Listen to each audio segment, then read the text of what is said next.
We never know the value of what we have, until the night we stand at a river and trade it away.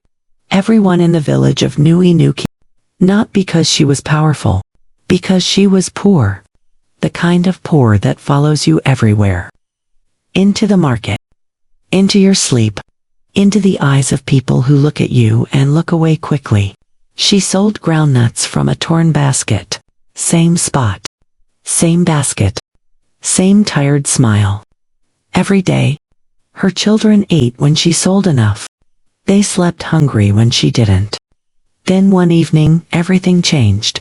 She was walking home late from the market when she heard it. A sound rising from the river. Not water.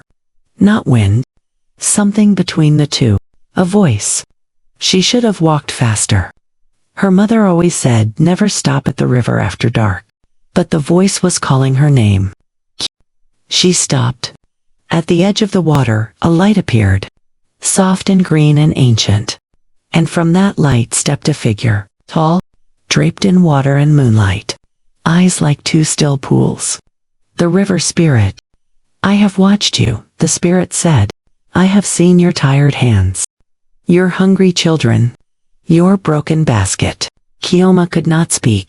I will give you wealth, the spirit said. More than you have ever imagined. But every year on this same night, you must return to this river. And give something back. Kioma's heart was beating so fast she could barely hear.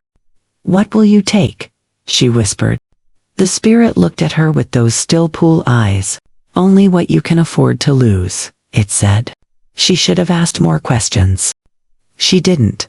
She agreed. The wealth came like a flood. Her torn basket became a market stall. Her market stall became 3 shops. Her children ate. They went to school. They wore new clothes. The village that looked through her now looked at her. She told herself she had made the right choice. The first year she returned to the river at night. The spirit rose from the water silently, and took her pride. She did not feel it leave. But the next morning she noticed she no longer cared what people thought of her. She thought that was a good thing. The second year the spirit took her comfort. Sleep became difficult. Rest felt impossible. She worked harder to fill the space it left. Her business grew even bigger. She told herself comfort was overrated. The third year she stood at the river's edge, shaking.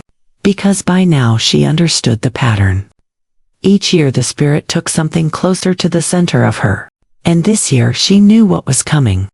She had felt it in the way her youngest daughter looked at her lately. Like she was looking at a stranger. The spirit rose from the water. It is time, it said. Kioma's voice broke.